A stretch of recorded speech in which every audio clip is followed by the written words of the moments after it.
Olá, pessoal. Como é que vocês estão? Aqui estou eu. Tudo certo, graças a Deus. Dentro Ó, do aqui estou possível. eu, Branco de Castro, com a minha camisa do Boca, os meus amigos, Bruno Drummond, Walter Moreira, Rafa Elise, e esse cara aí, né, Henrique? A gente tem um nome agora, né, cara? Isso é importante ser dito. Somos o programa Lateral Esquerda. E vamos para o segundo episódio. Nosso programa tem 2 blocos, né? No primeiro bloco, os debatedores vão discutir a elitização do futebol. E no segundo bloco, eu trago um ponto de discussão que eles desconhecem. E aí, para fazer um link com o primeiro episódio, que a gente já fez e quem não acompanhou pode acessar lá o vídeo, a gente também tem momentos extras, né, além desses 2 blocos. E no final do último episódio, a gente encerrou com o momento João, do meu querido enteado, de 10 anos, que fez a pergunta: por que o futebol tem a ver com capitalismo? E aí eu acho que o tema de hoje vai ajudar o João e muitas pessoas a entender essa relação, direi, indissociável, né? Então, nesse primeiro bloco, sobre a elitização do futebol, eu acho que a gente tem uma seletividade no consumo do futebol cada vez mais forte, onde basicamente tem umas arenas para as classes mais altas da sociedade, o pay-per-view aí para as classes médias, e, em geral, restou a TV aberta para as classes populares.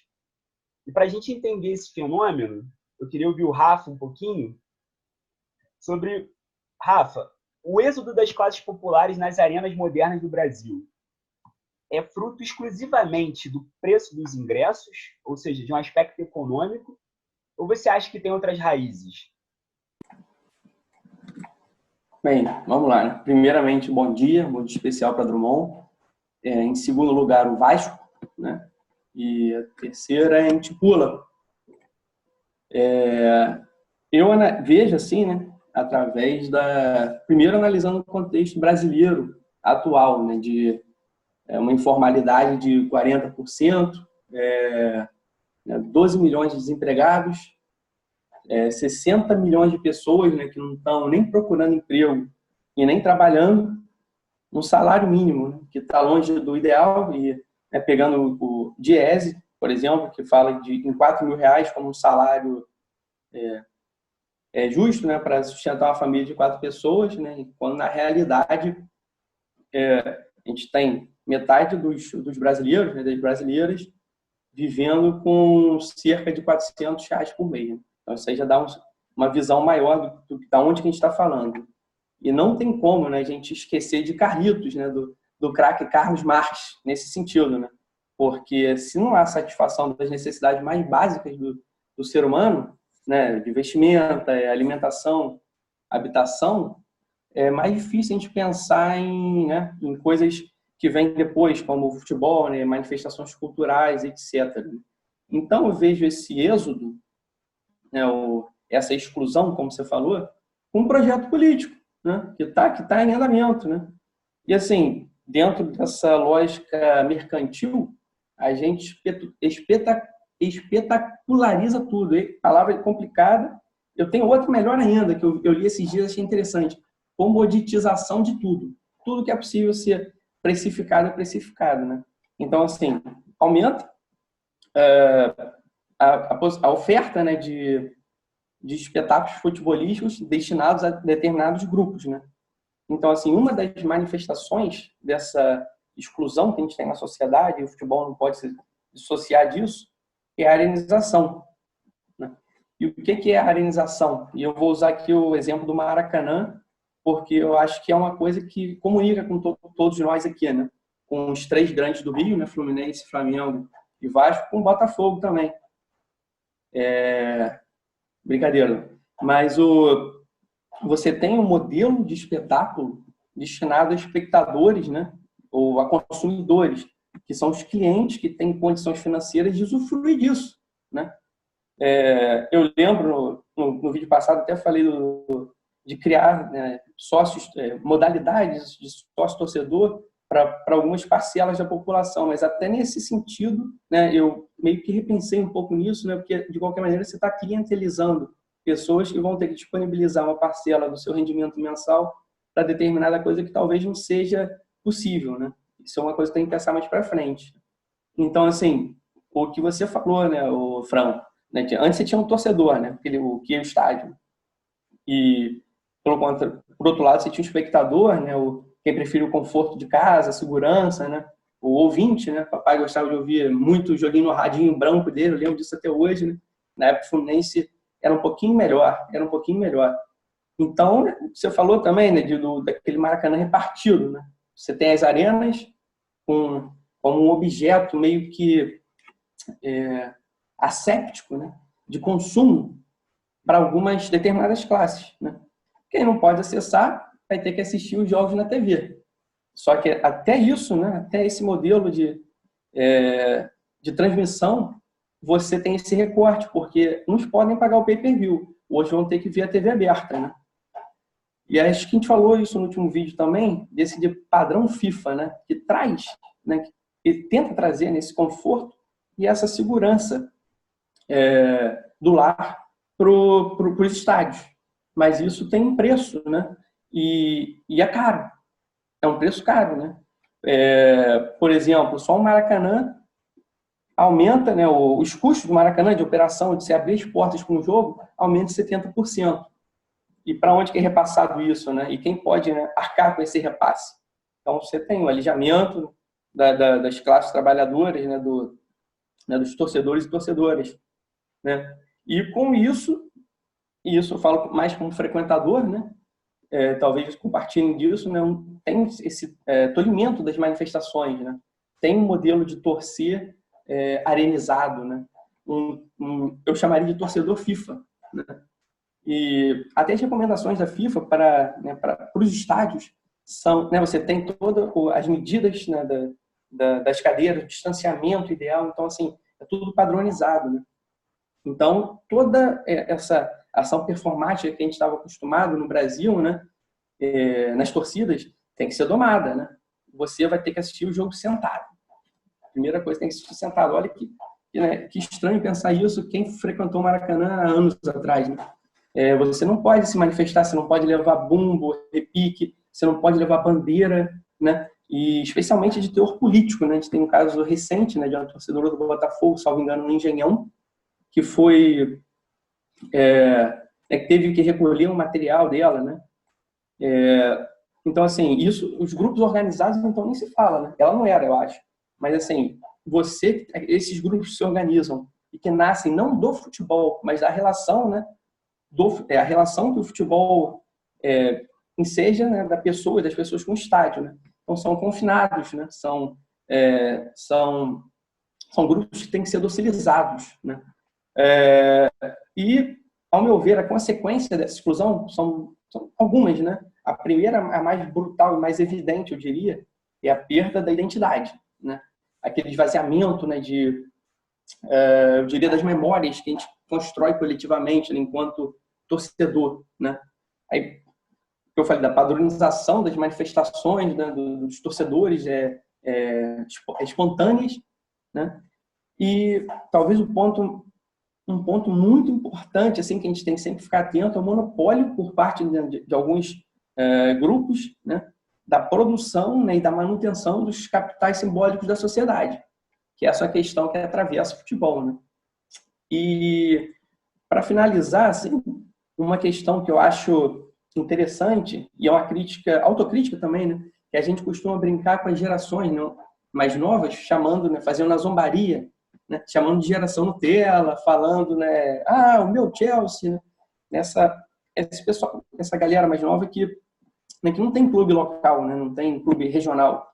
Mas, assim, se você pensar que grande parte, né, dessa galera não vai, né, não vai ao estádio, então, assim, não é criada essa relação, essa paixão pelo futebol, pela arquibancada, ou seja pela cadeira, mas, assim, pelo estádio em si, né, pelo ato de torcer. Como disse o Walter no último vídeo, não tem ídolos, né, para você seguir durante alguns anos. Os ídolos são, usando as palavras mercantis, é uma joia a ser lapidada para ser entregue, né, para o mercado estrangeiro, de preferência europeu, mas agora nem mais, não é só o europeu, outros mercados internacionais. Então, assim, você tendo essa relação com o clube meramente televisiva, né, já que você não vai ao estádio, né, não tem contato com o jogador, com o clube, por que você não vai assistir os melhores jogadores, entendeu? Jogando. Então, assim, até do ponto de vista mercadológico, né, é um tiro no pé. Você não tem renovação de torcedores, né? Então, assim, a curto prazo, o que está acontecendo? Você exclui uma parcela da população dos estádios de lucro, mas durante o processo você perde a capacidade de criar, né, de mobilizar novas pessoas, novos torcedores, né? Você deixa de criar torcedores, né? E aí, assim, se você mantém, no meu ponto de vista, não tem a impressão que se você consegue manter, o Flamengo é um exemplo disso atual, né? Você manteve bom time, você construiu um grande time, né, que jogava bonito, você vai ter estádios sempre cheios, né? Mas, assim, a partir do momento que você não consegue mais montar esses times, esse público, né, o espetáculo esperado por esse público, quando está aquém, né, você perde, né? Eles vão querer uma coisa mais melhor, um produto melhor. Exatamente. E para finalizar mesmo, o que eu vejo um exemplo grande, né, e que eu fico pensando muito sobre isso a gente tem, né, o Brasil como mercado exportador, né, de matéria-prima, usando os termos mercadológicos, e você, quando vai ver, vamos ver o grande Barcelona, né, e um time recente do Barcelona, você tinha um trio de ataque, que era considerado o melhor do mundo, com Messi, Suárez e Neymar, ou seja, né, Uruguai, Brasil e Argentina, os três grandes expoentes do futebol sul-americano, né, sendo dentro do grande futebol europeu. Então, essa lógica, né, dá para analisar uma das maneiras de analisar o futebol através da lógica do capital é a arenização, excludente, como projeto. Bom, Rafa, pegando aí então essa sua análise, essa reflexão, queria perguntar para o Drummond se é possível existir, então, Drummond, a profissionalização do futebol sem a mercantilização dele. Você acha que é possível? Primeiramente, cumprimentar todos os meus camaradas aí, né? Pegando um gancho com a fala do Elísio sobre Marx, né? Karl Marx, usou como referência, falando sobre reificação, né? E esse termo é muito importante para a gente entender esse processo de mercantilização no futebol moderno, né? É um conceito bastante também utilizado pelo George Lukács, um filósofo húngaro, né? E a transformação de absolutamente, ou a possibilidade de transformar absolutamente tudo em mercadoria, né? Então, assim, a primeira coisa que a gente precisa entender, e para responder a pergunta do Franco é preciso expor isso, né? É que a partir da colocação do João, enteado do Franco, né, de por que há essa relação entre futebol e capitalismo, mas é uma relação meramente coincidente, né? É questão de contexto histórico, né? Inclusive, alguns relatos mostram que o futebol é uma síntese do que era o rugby na Inglaterra e um esporte que era praticado no século XVI na Itália. Então, seria o resultado final do encontro dessas duas práticas desportivas, né? Então, assim, é uma mera coincidência que seja no século XIX oficializado o reconhecimento do futebol surgindo na Inglaterra. É bom pontuar isso, porque a gente fica com a impressão de que, então, o capitalismo é responsável pela construção do futebol, quando não, é uma manifestação orgânica independente do capitalismo. Só deu essa grande infelicidade de nascer nesse contexto de produção de desigualdades. E aí é o seguinte, Franco, é importante diferenciar profissionalização de mercantilização nesse sentido também. Por quê? Né?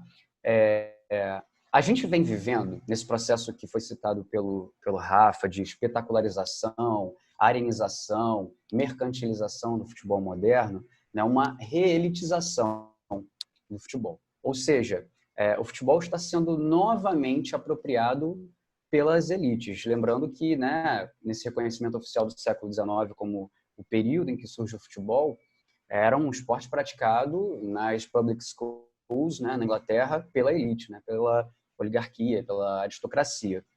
E aí, não por coincidência, né, existe uma aproximação muito grande entre os movimentos trabalhistas, a força dos grandes movimentos trabalhistas do século XIX, com a possibilidade desses trabalhadores se organizarem e praticarem um esporte também, né? E são sabotados num determinado período, inclusive, com os times que têm ascensão, com times de trabalhadores. Então, assim, o que a gente está vivendo é isso, né?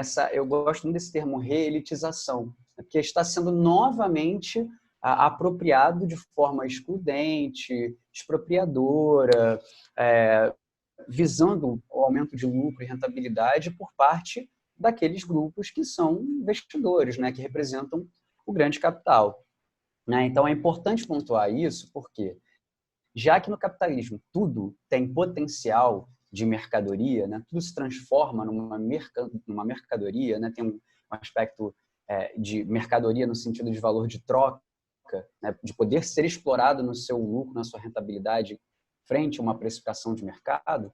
O futebol acaba sendo também apropriado por essa lógica, né? E aí, falando especificamente sobre a sua pergunta, então quais seriam as características que diferenciariam a mercantilização de uma profissionalização do futebol? Porque sou partidário da profissionalização do futebol, sou partidário de uma modernização do futebol no sentido de organização de finanças de um clube, compromisso com a legislação trabalhista, reconhecimento das demandas do torcedor, né? Tentativa de disputa de campeonatos, mas sem necessariamente causar prejuízos à saúde financeira de um clube, né? Ou excluir, como o Rafa muito bem colocou, certos torcedores que não têm um padrão de consumo como as classes médias no Brasil, né? Eu estou falando aí de classes trabalhadoras ainda assim, né? Então, sem excluir aquele cara que é da classe popular mesmo, da classe trabalhador, né? Nos termos bastante utilizados, né? O trabalhador chão de fábrica mesmo. Esse cara ele não pode ser impedido de uma das poucas coisas que traz alegria para a vida dele, né?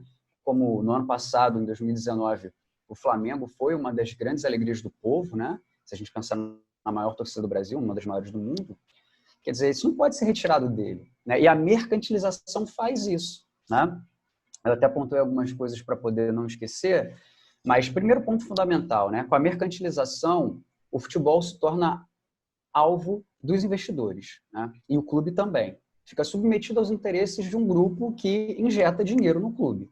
Então, esquece completamente, ou esquece bastante, né, para não ser tão categórico assim, da história de um clube, do respeito aos seus ídolos, né, das características que compõem a história desse clube, do jeito de jogar, enfim, em nome dos interesses daqueles que investem. Ninguém vai investir num negócio sem querer qualquer tipo de retorno, né? O retorno é o lucro, né? É a rentabilidade que esse clube pode propor, né? E isso causa um processo de injustiça e exclusão daqueles que são mais apaixonados pelo clube, que sempre estiveram ali apoiando, que iam aos jogos, mas que agora não podem mais, diante desse processo seletivo, né, de quem é que está no estádio. É o sócio-torcedor, é quem pode pagar caríssimo por ingresso, né?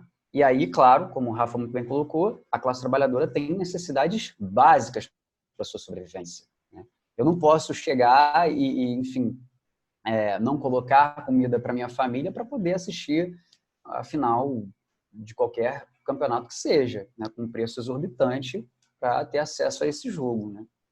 Isso distancia o torcedor dos estádios e coloca ele no sofá da sala de casa, tentando acompanhar o clube, né, se ele puder pagar a Premier, porque também tem esse, né, detalhe.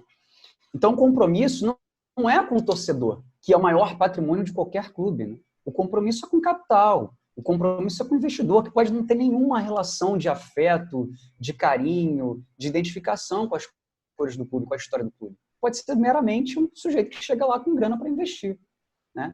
É completamente diferente de profissionalização, porque com a profissionalização você reconhece, bom, a gente precisa manter, né, a ordem financeira do clube, né? A gente tem que ter uma organização, a gente precisa se planejar. O que a gente pretende para esse ano? Esse ano vai ser um ano de sacrifícios, então vamos projetar para um futuro próximo uma disputa de campeonatos, mas a gente tem noção de que nos próximos 2, 3 anos a gente vai passar por certas dificuldades. Isso é uma característica importante da profissionalização.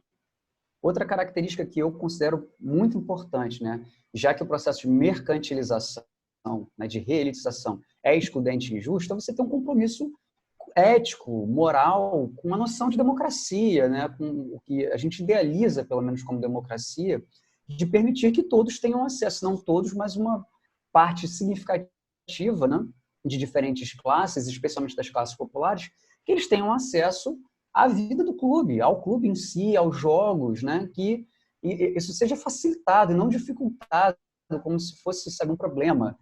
E não é, muito pelo contrário, né?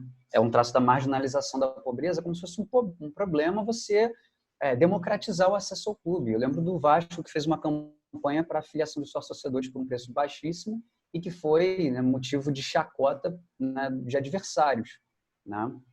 Então, assim, é ridícula essa postura. É ridícula a postura dos adversários de não respeitarem um dos grandes clubes da nossa história, no futebol brasileiro, que faz um processo tentativa, também não estou defendendo essa direção, me entendam, né, mas de tentativa de democratizar o acesso do torcedor ao sócio-torcedor, ao programa sócio-torcedor. O Walter pode falar sobre as nuances dessa questão com mais propriedade. E, para finalizar, é o que eu já disse, assim, é reconhecer que o essencial para um clube é a manutenção da sua torcida. Esse é o maior patrimônio de qualquer clube, além da sua história, além do seu legado, dos seus ídolos, dos seus títulos já conquistados, que o Rafa muito bem colocou. Como é que a gente vai ter renovação de torcida, não só pela dificuldade, no caso dos outros grandes do Rio, fora o Flamengo nesse momento, pela falta de títulos, mas também pela incapacidade do torcedor estar no estado. Que tipo de afeto eu construo? Como é que eu me sinto parte dessa história? Como é que eu posso ter empatia? Né? Como é que eu posso me sentir integrado a um clube se eu não faço parte de absolutamente nada? Se os jogos do meu clube não aparecem na televisão, se eu prefiro assistir Premier League, se eu prefiro assistir Bundesliga, né? Se eu prefiro assistir Campeonato Espanhol, né? É isso. Aí a gente, nesse processo de globalização neoliberal, vai ter afeto por quem? Chelsea, Real Madrid, Barcelona, né? Meu Manchester City. E eu não estou fazendo juízo de valor, só para fechar, né? Mas é só um reconhecimento de algo que está acontecendo. É isso. Muito bom, Drummond. Inclusive, cada vez mais tem uma geração aí nascendo que prefere torcer por times europeus às vezes do que times brasileiros, né, cara? Impressionante. Oi. Só para falar o seguinte, eu estou deliberadamente tomando café e comendo pãezinhos. Isso seria falta de respeito aos companheiros e ausência de profissionalismo ou está no jogo? Que isso? Isso é a modernização do debate esportivo, Henrique. Muito obrigado. Perfeito, pela hora, cara. Henrique, todos estamos tomando café, né? Então, pelo amor de Deus, tranquilo. Henrique. Não, mas é que eu comi pãozinho também, comi 2 pãezinhos. E mastiguei bem, assim. Essa é uma combinação divina quase, né, cara? Um pãozinho na chapa com manteiga e um cafezinho. Eu vou confessar para você que eu fiquei com vontade, tá? Mas vamos lá, Henrique. Eu vou começar a minha questão com você saudando o glorioso Lúcio de Castro, jornalista que eu sei que você admira. Muito. E tem um documentário, né, para mim sensacional, está disponível no YouTube, chamado Geraldinos. E nesse documentário, o Lúcio de Castro que abre. E ele fala assim, né? Nenhuma cidade nunca amou tanto um estádio como o Rio amou o Maracanã. Sim. Só quando eu vi essa frase, eu confesso que eu já fiquei um pouco emocionado. Assim. E o Maracanã, ele era tombado como patrimônio cultural, né, cara? E assim, a minha questão é, Henrique, a sua elitização, né? O fim da geral, dos geraldinos, não representa apenas uma das facetas desse projeto de exclusão das classes populares, dessa cidade espetáculo que virou o Rio de Janeiro, cara? Tá certo, Franco. Bem, bom dia, boa tarde, boa noite a todo mundo que está assistindo, aos meus amigos queridos, pessoas que admiro muito, e também ao Franco. Antes de falar rapidamente sobre os geraldinos, e concordo já de imediato com o Lúcio de Castro, só uma observação importante nesse contexto de pandemia que a gente está vivendo. No Brasil, ontem, nós passamos de 10 mil mortos, foram 740 pessoas que morreram num dia só, e não é número, são pessoas, histórias que estão indo embora.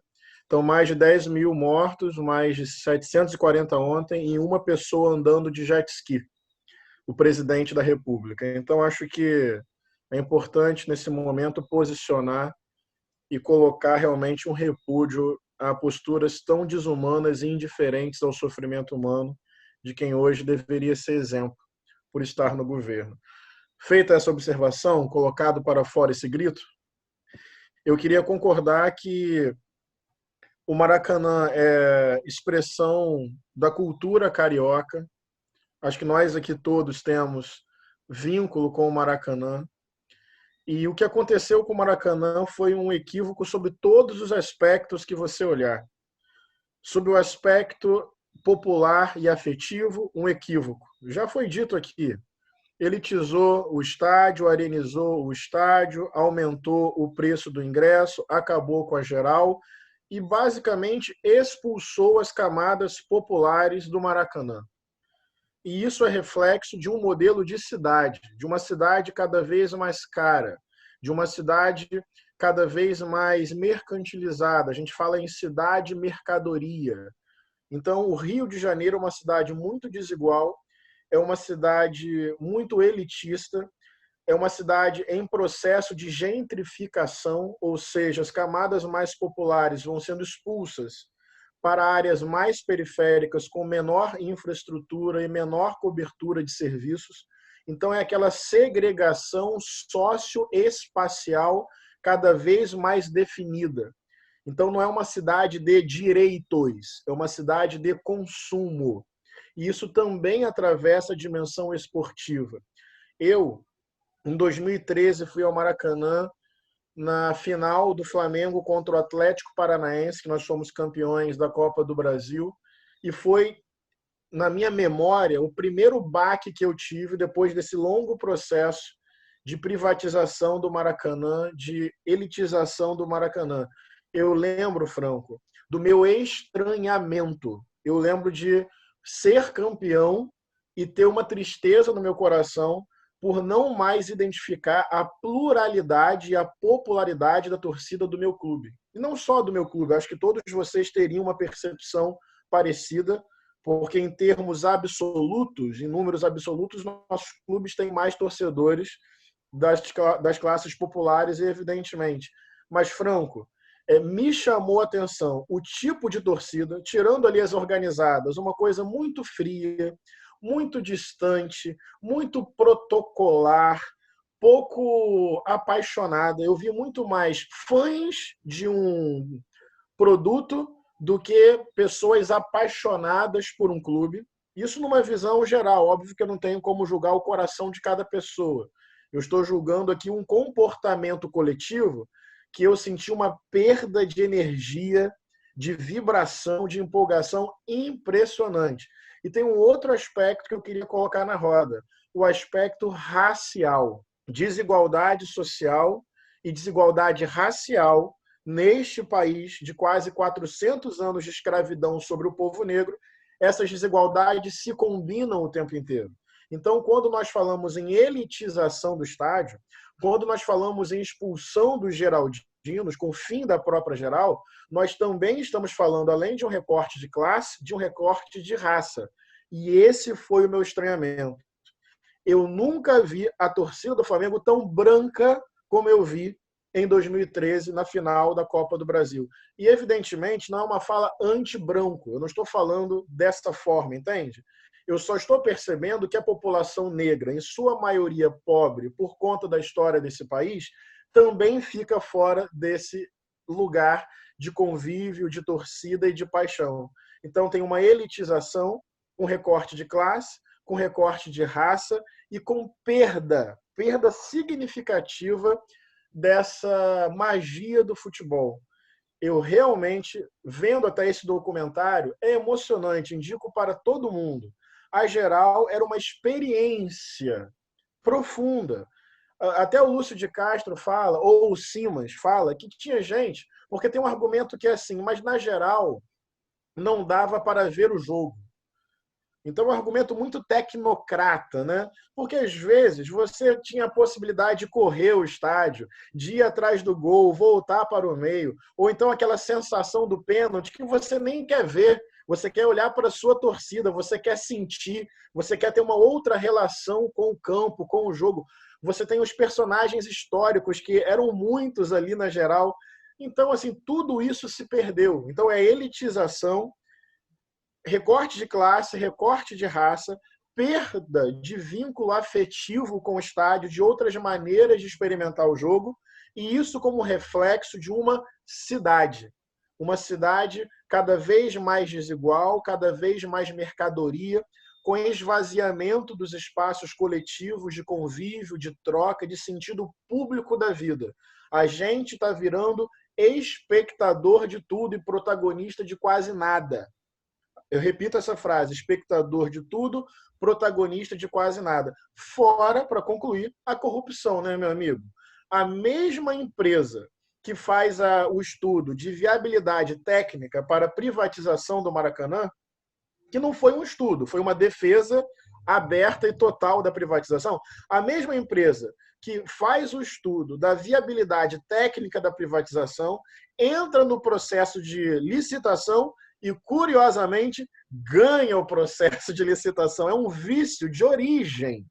Quem defende a privatização e recebe dinheiro para fazer esse estudo pelo próprio Estado, depois ganha a licitação para gerir o Maracanã. E dali por diante vai trocando a gestão, mas a lógica é a mesma. E para concluir, eu ainda vou ao Maracanã e quero abrir aqui para vocês com um certo conflito ético. Vou com uma paixão enorme pelo Flamengo, mas vou cheio de críticas ao que está acontecendo. É muito bizarro quando você percebe ali a tentativa daquele narrador lá, não sei, fica alguém falando. Eu já vi tentativa de puxar ola. Agora vamos fazer uma ola. Sabe, uma coisa fake, uma coisa que não entende o futebol, uma coisa protocolar chata, sabe? Uns sorteios meio sem graça, entendeu? Então, assim, é uma pena, Franco. Eu só não choro de vez, porque eu acredito que a história não é determinada, eu acredito que os processos estão em aberto, eu acredito que as nossas torcidas podem se juntar, como já aconteceu outras vezes, para defender outros caminhos para o Maracanã, para defender a popularização do ingresso. Então, por isso que eu não entrego os pontos, porque eu ainda acredito tanto na magia do futebol, quanto na força do povo e também na nossa capacidade de mobilização. Mas o fim da geral significa a concepção de um modelo de sociedade e de cidade, de consumo, de elitização, de segregação e de perda de memória afetiva, de vibrações múltiplas, perda de paixão. Tá chato, tá ficando sem graça ir ao Maracanã e tá faltando povo, pluralidade, personagens históricas lá dentro, mas eu não falo isso como algo determinado. Acho que nós temos que ser parte de um processo de retransformação disso e de reconversão do futebol. Como muito bem colocou o Drummond, profissionalização sim, organização financeira sim, gestão competente sim. Agora, nada disso significa perda de paixão e tirar o pobre e o povo negro do Maracanã. Muito bom. Henrique, sinto muita falta daqueles sapatos da geral voando, sabe? Ali no banco de reservas, na nuca de um treinador fazendo escolhas equivocadas, sabe? Essa coisa era muito, muito linda, muito viva, né, cara, da geral. Pronto, imagina Mano Menezes treinando o Flamengo com o Geraldinho. Só contar uma coisa para vocês. Teve um jogo no Caio Martins, isso, sei lá, em meados no começo da década de 2000, né? E aí foi Botafogo e Goiás pela Copa do Brasil. Candinho, não sei se vocês vão lembrar dele, era técnico do Goiás. E aí a bola caiu na arquibancada, nas mãos de quem? Desse que vos fala, né? Aí, cara, enfim, claro que eu sou contra a agressão, por favor, me entendam, né? Mas a bola caiu na minha mão e eu fiquei segurando a bola, né? A galera, isso aqui é babá. Aí o Candinho tava dando orientação pro time, assim, né? E o banco do Goiás estava exatamente embaixo da arquibancada, que era muito próximo do campo. O Caio Martins era meio que um alçapão mesmo, né? Aquele clima completamente diferente de arena, mas enfim. Eu peguei a bola e joguei, a bola foi direitinho, cara, na cabeça do Candinho, assim, ó, pum, na nuca dele. Ele meio que cambaleou, assim, quase que caiu, a galera, ah! Todo mundo veio, caraca, meu irmão, começou a gritar, fogo! Os caras me levantando, assim, no ombro, sabe? Pô, é isso, assim, claro que ninguém quer o Geraldino agredindo o técnico, mas falta isso, né? Falta essa coisa mais popular mesmo, sabe? O carnaval é uma coisa democrática, enfim. Só queria pontuar isso. Desculpa aí. Muito bom, Drummond. Henrique, seu microfone. Ô, Drummond, tá me ouvindo?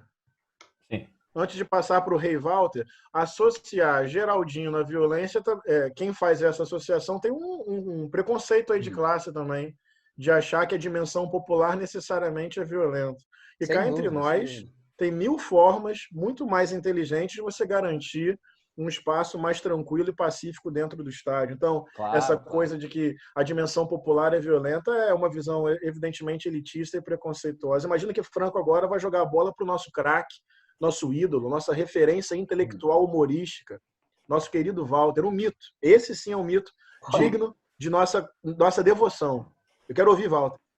Exatamente, vou jogar para o meu vascaíno predileto, aqui, Walter Moreira, porque depois de toda essa problematização, onde a gente fala desses processos de exclusão, esterilização, elitização dos estádios, Valtinho, você pode relatar para a gente alguma experiência clubística aí que se contrapõe a essa lógica? Franco, olá a todos. Professor Franco, professor Rafael, professor Henrique, sofredor Drummond. Vamos lá. Só fazer uma reflexão anterior, queria também parabenizar o jogador do Goiás, que conseguiu acertar a bola em um dos 3 torcedores que estavam na arquibancada do Caio Martins. É fundamental pensar isso. Não sei que estrelas são essas, deve ser os... É gênio, Walter é gênio. Único clube carioca tetracampeão carioca. Parabéns. Só isso. Legal. E a fala do Henrique, sensacional. E eu gostaria de... Eu estava observando, né, o Rafael Drummond, eu percebi, mesmo sem eles terem estado no Maracanã vendo o título da Copa do Brasil que você narra, eu percebi nos dois esse estranhamento, né? Por motivos diferentes, logicamente, né? Drummond pensando no estranhamento, nossa, o que é ganhar um título, né? E o Rafael pensando assim, nossa, o que é ter torcida? Os dois estavam, eu percebi isso, mas é bom que as falas tem uma comunhão assim, beleza. É impressão minha, o Walter está incluindo no programa. Porra, o Walter está incluindo tudo. Porra, meu irmão, adoro o Walter, cara. É o que restou para ele como vascaíno. Como é que ele vai defender o time dele? Ele tem que acabar com os outros, porra. É isso. Falou o botafoguense, né, que tá em crise desde 1907. Pegou a linha editorial do programa e rasgou, meu irmão. Ele já tinha feito isso no primeiro programa, tá entrando de carrinho direto. Mas vamos lá, eu tô anotando aqui tudo também no meu caderninho. Continua, Guinha Azul. Vai lá. Vamos lá. Comentando também que o Drummond comentou, do sócio-torcedor do Vasco. Discordo dessa linha foi uma tentativa de popularizar o clube, porque não teve esse acesso à rotina do clube, não teve um acesso à democratização. Foi um plano, troca por programa de pontos e tal, mas não tem direito a voto nenhum dos sócios-torcedores ali, só se tivesse para o sócio patrimonial, porque a minoria foi para esse campo. Acho que o ideal seria, por que não, com alguns clubes no Brasil, por que não todos os sócios-torcedores terem direito a voto, por exemplo, ser um caminho para a democratização. Isso vai um pouco até na minha fala, porque eu gosto de rimar elitização do futebol com a despolitização. Eu acho que são fatores que se conjugam. Acho que anda junto. Porque toda vez que se pensa futebol na atualidade, nesse mainstream, aí é um futebol restrito. Como vocês bem abordaram, a lógica televisiva, pensando futebol, angulação de câmera, tem que mostrar os patrocinadores, futebol como sobremesa de novela, né? Quarta-feira, o jogo encerrando meia-noite. Esse cenário conjuga muito com o que a gente falou no nosso primeiro programa. Nesse esporte vendável, como vocês bem abordaram, para ser um produto, a ser comercializado, não cabe discussões de ordem política. Não cabe outras discussões. É um entretenimento a ser consumido sem maiores problematizações. Com isso, a gente tentando até relacionar com a atualidade, que o Henrique também começou a falar dele com isso. Quando a gente pensa futebol também como somente esse entretenimento, daí a gente entende o porquê diversos entidades, presidentes de clube, pensando em voltar ao futebol, mesmo com um caos na saúde pública, como se fosse só uma forma de entretenimento para distrair, como se o futebol fosse a parte, algo a ser excluído de outros debates, que é surreal pensar sobre isso. Bem, agora voltando ao questionamento do Franco inicial, eu gosto da experiência do São Paulo na Alemanha, segunda divisão da Alemanha, está alguns anos na segunda divisão, acho que a última vez que foi para a primeira divisão alemã foi em 2010, 11, mas oferece uma possibilidade de pensar de forma diferente esse futebol, tentando romper com essa lógica da elitização e oferecendo canais de democratização. O São Paulo, clube no mundo único que tem no seu próprio estatuto a afirmação de ser um clube antirracista, anti-homofóbico, antifascista, antimachista, financia um projeto do Lampedusa, um clube criado para somente jogadores refugiados, apoia os refugiados, é uma voz dissonante ali em Hamburgo, né? Você vê tanto na Alemanha tem Bayern de Munique, Leipzig, tem o próprio Hamburgo, diversos clubes na própria segunda divisão da Alemanha, o Dresden, com um posicionamento bastante conservador dos seus torcedores, muitas vezes com posicionamentos fascistas, neonazistas, e o São Paulo é um dos clubes que se afirmou, principalmente a partir da década de 80, ali nessa contramão.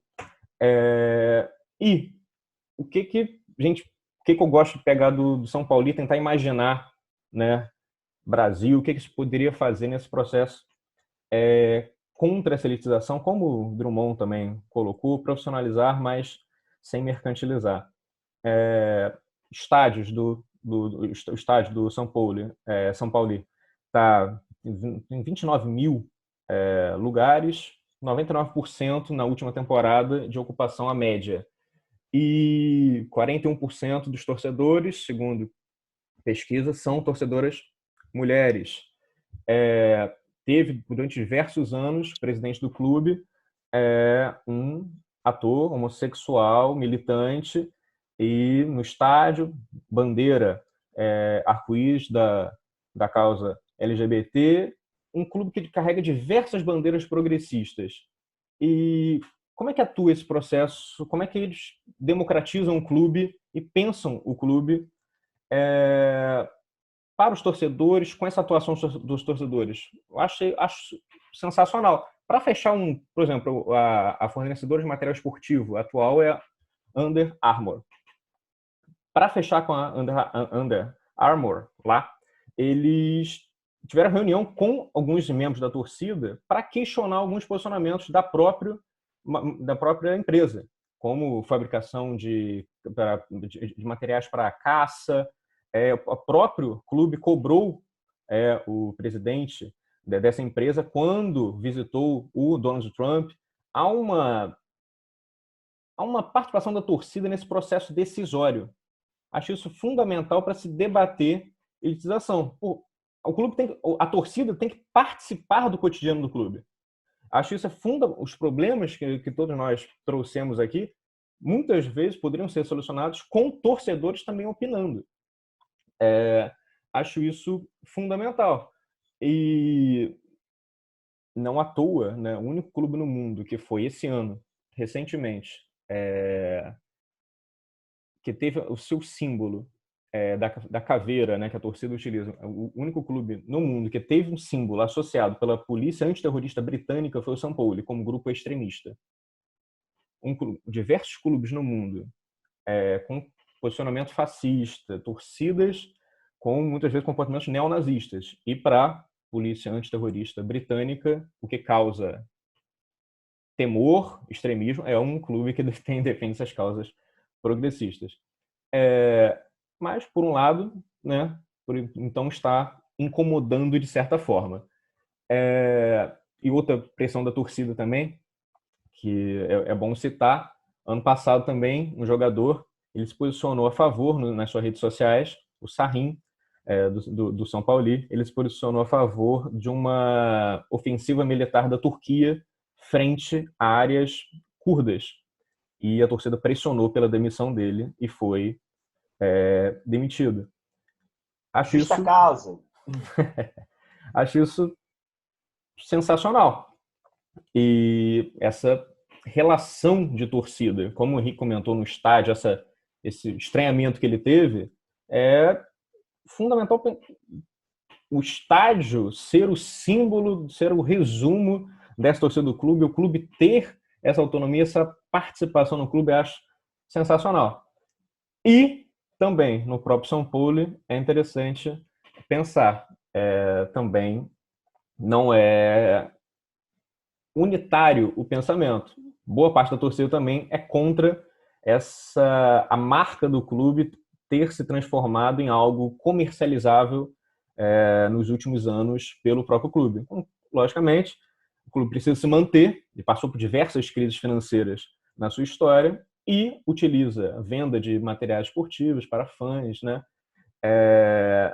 E vários discordam nessa linha, e mesmo na Alemanha, nesse contexto ali, nesse bairro operário ali, não é unânime, né? Até mesmo o processo, como o Henrique falou, de gentrificação também ao redor do estádio do clube, porque pequenos mercadinhos vão sendo fechados, cafeterias, né, porque turistas, né, de um viés mais progressista começam a querer visitar quando vão na Alemanha, vem cafeterias, vem albergues mais descolados e o comércio local histórico vai se fechando.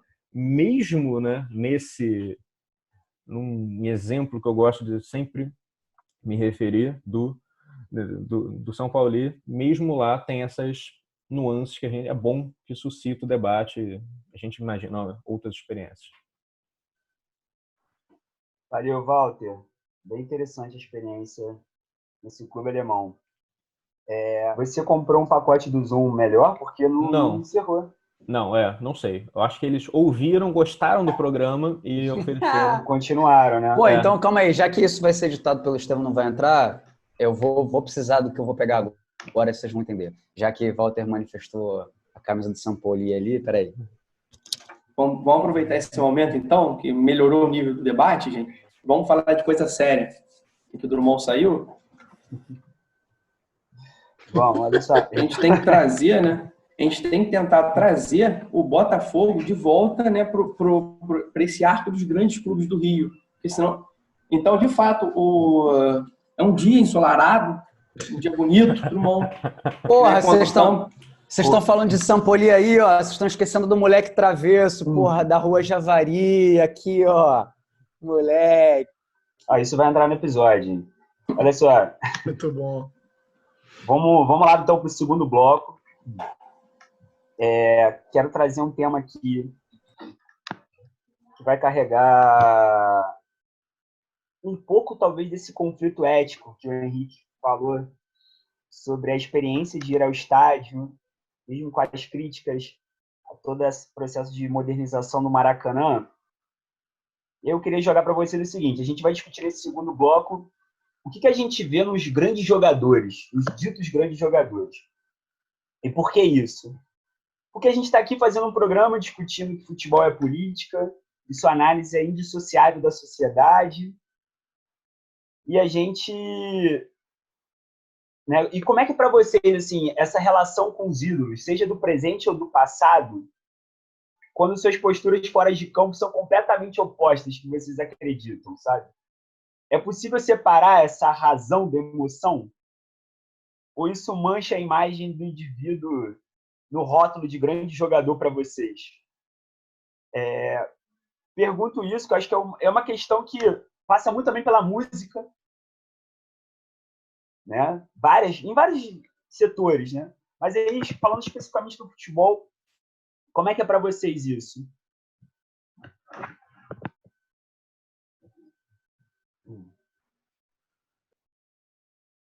Tá valendo? Vai lá, Henrique, fica à vontade. Não entendi. Tá valendo? Beleza. Bem, eu tenho conflitos. Eu acho que tem formas e formas de perceber isso. Por exemplo, Zico é a maior referência da história do Flamengo. Não sei exatamente qual é a do Fluminense, acho que é Ezio Maravilha, mas enfim. O fato é que, por exemplo, é estranho como flamenguista, e é uma dimensão de paixão mesmo, eu tenho algumas decepções com o Zico, posições políticas dele. Eu me identifico muito mais que o Juninho Pernambucano, grande jogador e ídolo, um dos ídolos do Vasco da Gama. Então, Franco, eu trabalho isso numa dimensão de limite. Continuo, por exemplo, apaixonado pelo Zico, pelo que ele representa para o Flamengo, mas isso não tira de mim a capacidade de criticá-lo. Acho que esse é o ponto, de manter uma admiração ali pelo significado dentro de campo e para o clube, mas jamais, jamais isso virá um ponto maior do que a minha consciência política, do que a minha leitura de sociedade. Então, a minha admiração pelo Zico realmente se restringe a esse universo futebolístico, clubístico da minha paixão pelo Flamengo. Agora, eu só acrescentaria mais um ponto para terminar, que é tudo tem limite. Em que sentido? Eu estou dizendo aqui que eu admito um conflito, que minha leitura de sociedade não me permite, enfim, idolatrar ninguém de maneira acrítica e refletida. Mas no Brasil, nós estamos vendo a ascensão de uma perspectiva fascista. Eu quero chamar atenção para isso. Não é uma posição ou outra que a gente discorda, porque também a gente tem que tomar cuidado com isso. Assim, é muito rápido e muito superficial deixar de admirar alguém numa primeira discordância. Isso também é perigoso. Temos que saber conviver com a pluralidade, com opiniões diferentes, inclusive daquelas pessoas que nós admiramos esportivamente. Por isso que eu acho que é preciso ter aí um equilíbrio, um bom senso, uma tranquilidade. Agora, quando entra, amigo, uma perspectiva fascista, de eliminação da diferença e do diferente, de exaltação a uma lógica de morte, de desprezo completo à dignidade humana, daí tem limite. Daí eu sou capaz de deixar de admirar em qualquer aspecto. Não sei se eu estou me fazendo entender. Eu acho que tem um ponto aí que é tão essencial, é tão de princípio, que quando a pessoa passa daquele ponto, ela está agredindo a minha existência. Ela está agredindo a existência de muitos. Daí é uma perda completa de admiração. Isso transborda para o clube, transborda para o campo e transborda mesmo para o futebol. Se eu puder, se os amigos e camaradas me permitirem, então, eu concordo plenamente com o Henrique. Inclusive, eu estou vestindo a camisa de um dos maiores ídolos da história do meu clube, né? Não dá para ver, mas é o número Lúcio 7 Flávio, né?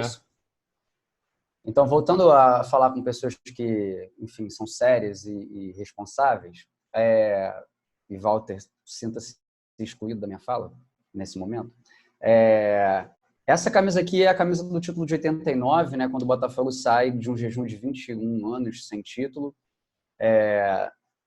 Foi a camisa que Maurício usou no gol que ele fez contra o Flamengo, né? Então, enfim, alguns consideram que foi um empurrão, eu considero que foi apenas um deslocamento comum de uma jogada na área. Mas, enfim. Concordo com você, Drummond. Concordo totalmente. Se foi falta, foi pênalti para o Botafogo. Mas... Não, porque essa fala vindo de um flamenguista é, do mínimo, se o flamenguista falando de moralização do futebol, é o nível da esquizofrenia total. Mas, enfim, é brincadeira, tá, galera? Claro. Maurício é um cara... Segue, Drummond, segue. Tava bom o raciocínio. Tá bom. O Maurício é um cara que tem um posicionamento, ou que tinha até um certo tempo, eu realmente não estou acompanhando as falas do Maurício, mas que até certo ponto apoiou o atual presidente da República, né? Enfim, o Jair Bolsonaro em 2018, na eleição do Jair Bolsonaro. É impossível você admirar, idolatrar, como o Henrique disse, uma pessoa que tem um posicionamento que não é só assim, uma discordância partidária, uma discordância política, sabe? Dentro do campo democrático, isso é totalmente possível. Né? Nós somos complexos, nós somos indivíduos dotados de uma série de questões subjetivas e próprias, de experiência de vida, de história de vida, né? De relação com o mundo, de capacidade de interpretação da realidade. Enfim, Então, eu procuro diferenciar, mas nunca, jamais, em hipótese alguma, negligenciar a postura inadequada de um cara que tem uma importância muito grande na história do meu clube, como o Maurício tem. Então, é tentar diferenciar essas coisas, sabendo reconhecer qual é o limite dessa aceitação, né? O que o Henrique muito bem colocou. Eu não posso aceitar a continuidade, né, no apoio irrestrito de um processo de ascensão fascista de um ídolo do meu clube, se é que ele apoia esse governo mesmo, incondicionalmente, diante do que a gente está vivendo, né? Muito bem colocado aí pelo Henrique no começo já da sua primeira fala.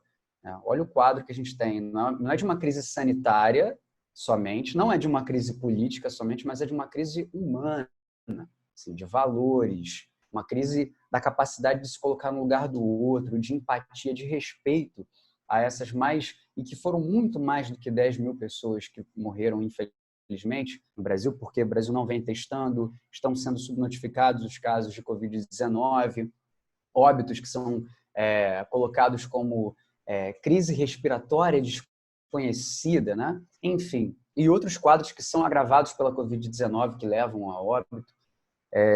Não dá para você simplesmente dizer, não, acima de tudo é um grande ídolo do meu clube, então eu vou ter a foto dele na minha parede, eu vou sustentar esse cara, né? Independente dos valores que ele representa fora do futebol, fora das quatro linhas. Eu não consigo. E já que, não sei se foi Franco ou Henrique para fechar, né? Já que vocês falaram da música, e eu tenho muita essa relação com a música também. Né? Artistas e bandas que representam o que há de pior em termos de valores e que eu não consigo mais ouvir da mesma maneira, olhar da mesma forma, acompanhar com o que já me despertou num outro momento da minha vida. Ô, Valtinho, você que citou Romário no primeiro programa, o Romário fica nessa linha um pouco do limite aí, do que o Henrique falou? Fica ali na grande área, dá ali, sem posicionamentos muito ali, tá ali esperando um cruzamento, não tem posicionamentos firmes de apoio, nem contrários, falas a favor de democracia, de um lado, por outro, faz alguma defesa. Acho que isso, tal como acho que o Henrique colocou,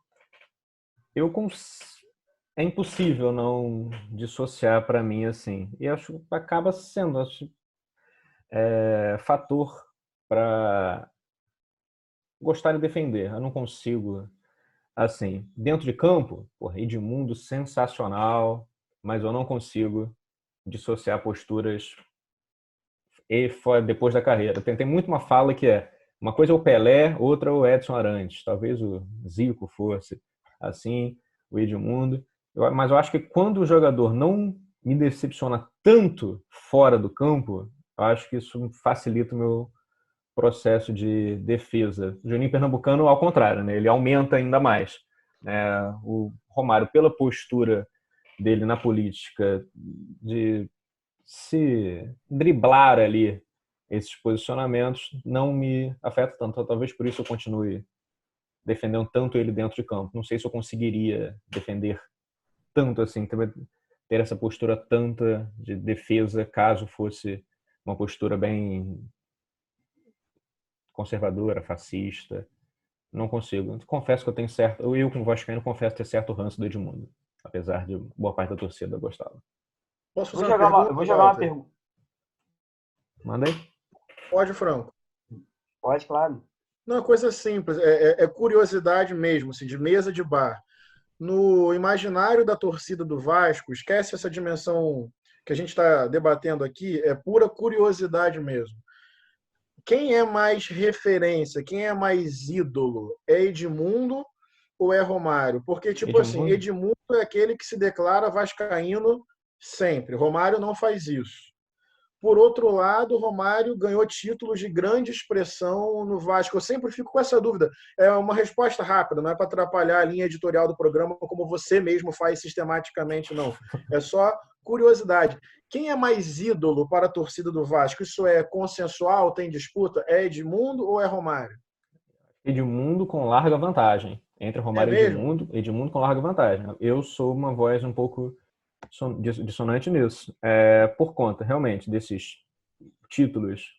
O Vasco foi o clube que o Romário mais ganhou títulos, mais foi decisivo, mais jogou, mais fez gols, fez o milésimo e, fundamental, emprestou dinheiro para o clube. 2001, 2002, ele tira o dinheiro do bolso para pagar salário de alguns jogadores. Assim.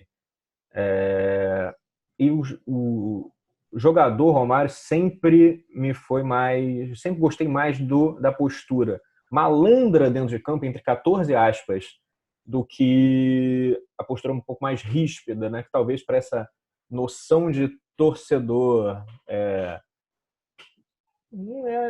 esse seria entrar em outros debates, né? Sobre essa masculinidade da torcida, um jogador mais ríspido. Clubes, né? Que o Flamengo, o Edmundo também. Não só jogou, mas criou identidade, por exemplo, com a torcida do Flamengo. Acho que isso fica como registro inapagável na memória do Vasco, né?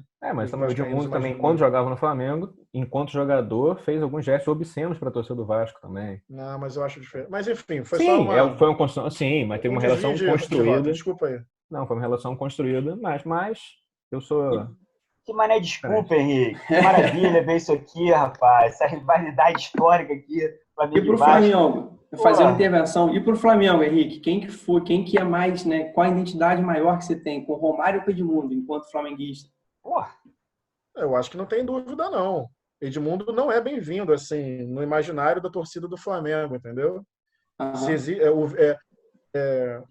Pro Flamengo, na verdade, assim, é Zico, né, em patamar inquestionável, mas respondendo objetivamente sua pergunta, sem dúvida, a relação afetiva é com o Romário. Eu diria que com o Edmundo é mais rejeição. Porque se tem essa leitura de que ele é vascaíno, entendeu? Vocês estão esquecendo do Adriano, hein? O Didico, hein? Então, eu ia falar disso, Drummond. Eu acho que o Adriano tem que ser um episódio desse programa, assim. Sim. A gente tinha que destinar mas um a relação do Adriano, cara. Não, eu acho que se eu fosse comparar também, Rafael, você perguntou Romário e Edmundo.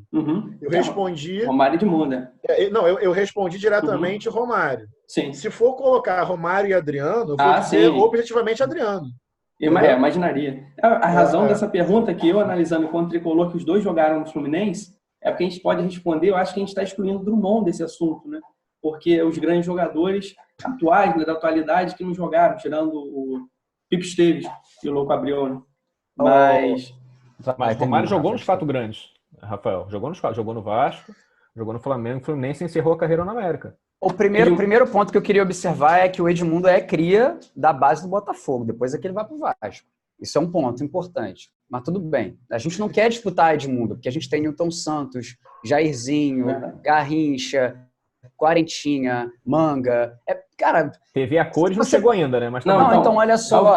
Se você passar, eu faço convite a todos vocês que moram no Rio de Janeiro, passem ali, né, quando você justamente passa por General Severiano, em direção à Urca ou retornando, né? Zona Sul, né? Esses clubes de Zona Sul são assim mesmo. Enfim, Walter mais uma vez me interrompendo quando eu estou falando seriamente com o telespectador. Então, vocês vão ver um muro grafitado, assim, mas repleto. E se a gente quisesse, a gente chegava nos muros de São Cristóvão, né? Só com ídolos da história do Botafogo. Então, assim, para que eu vou ficar, pleiteando Edmundo ou Romário? Fica com vocês aí, vocês que se matam. Drummond, deixa eu fazer uma fala de pacificação. Pacificação no sentido... Não da pacificação no que significa na linguagem do Brasil, né? Mas me permita falar uma coisa que vai tirar um pouco dessa boa e saudável zoação entre 1, 2, 3, 4, 5 amigos. Falando sério, eu acho que a gente tem que trabalhar por um retorno de uma grandeza dos 4 grandes clubes do Rio. Eu sei que a gente está brincando aqui, mas como flamenguista, falando sério mesmo agora, pode parecer tosco o que eu vou dizer, mas é óbvio que eu quero que o Flamengo ganhe tudo, desde jogo de botão, pique-pega, pique-esconde, Copa do Mundo e tudo. Mas não acho interessante uma hegemonia tal de nenhum dos 4. de tal forma, eu acho ruim para o futebol carioca, por exemplo, que um clube com a história do Botafogo não esteja numa fase boa há um tempo. O mesmo se aplica ao Vasco, o mesmo se aplica ao Fluminense. Gente, o Flamengo também está numa boa fase, mas viveu anos aí que, se eu for escalar o time do Flamengo, era vergonhoso, era todo ano lutando para ficar em 15º e não cair. Então, assim, no limite, eu quero defender o patrimônio histórico e cultural dos nossos clubes e ainda torço para que, em nível nacional, os 4 se apresentem com maior força, porque eu acho, aí eu vou defender o futebol carioca, eu vejo os clássicos de São Paulo, que também tem grandes clubes com grandes histórias, mas eu não sei se é uma fala só intuitiva, mas os clássicos cariocas têm um charme, têm uma beleza. Só o Rio de Janeiro tem o que nós falamos aqui agora, o Maracanã, na sua memória, no seu enraizamento. Então, aqui no final, eu quero fazer uma fala de defesa das grandezas desses 4 clubes. Evidentemente, eu vou defender o meu como, enfim, o maior, a partir da minha paixão, mas esse está aí, vou levantar essa proposta. Futebol carioca, ser um dos temas para a gente discutir, porque aí é um interesse, eu acho que na nossa rivalidade a gente converge. Os 4 grandes fortes é outra coisa. Retomar aqueles clássicos vibrantes, sabe? Do jogo decidido no detalhe. A gente sabe que cada camisa tem sua história, seus craques, suas músicas, enfim. Não sei se foi uma fala idiota, mas eu acho que a gente tem que fortalecer o futebol carioca e os seus clubes, entendeu? É interessante que sempre os temas dos futuros episódios estão saindo do próprio episódio, né? Apesar de você, na sua fala agora, Henrique, a gente acabou agora com todo o nosso público de São Paulo, né? Que nunca mais vai nos acompanhar. Mas tudo bem. Não, de outras partes do Brasil, né, Paulo? O Brasil não é Rio e São Paulo só, pô. Não, edição, pode cortar a minha fala. Não cortem. Não cortem, não, por favor. Não, eu admiro os clubes de São Paulo também, mas aqui eu acho que tem um charme no futebol carioca. Claro que tem, sabe? Charme esse que está dentro do Maracanã, né? Antes da mutilação do estádio, que acompanha a mutilação da história, da construção da história dos clubes do Rio de Janeiro. Né? Rapidinho, com essa proposta de tema do Henrique, já são, pelas minhas contas aqui, 837 temas que a gente tem. Bom, então vou finalizar. Perdão. Vai em frente, não. Não, vai lá. Para finalizar, né, eu não falei ainda da construção, né, de ídolo, nessa ideia de construção de ídolo, curiosamente, né, do Renato Gaúcho, que eu botei aqui atrás hoje, né, os dizeres e a reprodução da camisa do Carioca de 95, que foi muito significativo, né, foi algo que me transformou, de fato, que me interessou no futebol, e como que é possível criticar, né, o Renato Gaúcho, né, como o Walter falou, né, o Renato Gaúcho jogador, né, a partir do momento que você valoriza o momento, né, o gol de barriga, e não torna o ídolo aquela pessoa que você torna ele um messias, né, aquele cara que você tem que seguir incondicionavelmente, porque isso é perigoso, né, isso é demonstrado hoje no nosso dia a dia. E acho que foi o Henrique que comentou sobre os ídolos atuais recente do Fluminense, né. Eu acho que essa construção, e Drummond falando também, né, dos ídolos antigos, que inegavelmente fazem parte da construção e da consolidação do Rio de Janeiro, né, do Botafogo, né, da cidade, como parte fundamental da história do futebol. Você olhar para a seleção brasileira e você não olhar o Botafogo, você está olhando errado. Porque a construção da seleção, a base, né, dos grandes times, né, vem do Botafogo, né, de jogadores do Botafogo. E isso a gente não pode deixar, né, para trás. Mas olhando mais recentemente, né, por exemplo, o meu avô gostava do Castilho, que, né, por várias questões, por ser um grande goleiro, eu não vi, né, eu repito o que ele fala, o que as pessoas falam, ele era um grande goleiro. E por um episódio muito, não sei se é folclórico ou um episódio muito interessante, que ele teve uma lesão num dedo, né, antes de um Fla-Flu, né, num dedo, no minguinho. Ele teve a lesão e, assim, que colocaria ele, tiraria ele do jogo, né, de um Fla-Flu. Então, a resposta dele foi, arranca o dedo. E tem uma foto muito clássica dele, né, ele assim, né, tem até nas Laranjeiras, tem o busto dele, ele com só uma parte do dedo que foi arrancada para ele poder jogar o jogo, né, para poder jogar o Fla-Flu. Então, assim, né, isso é... Quando você vê, você pode ver ao vivo, né, ou no estádio principalmente, essa construção, né, construção do ídolo, eu acho que é muito mais forte e talvez resista a algumas coisas alguns posicionamentos futuros, talvez. É isso. Maravilha, Rafa. Então, estamos chegando ao final aqui do nosso segundo episódio, programa Lateral Esquerda. Agradecemos vocês aí que nos acompanham. Nunca imaginei que eu fosse falar isso, mas quem puder, curte aí o vídeo, né? Se inscreva aí no canal. Nunca imaginei que eu fosse falar essas coisas. Volta canal 100. É o quê? Volta canal 100. Glorioso canal 100. Glorioso canal 100. Compartilha aí com os amigos, familiares. E é isso, galera. Valeu aí, hein? Gente, muito bom. Um abraço para vocês, viu? Cuidem-se.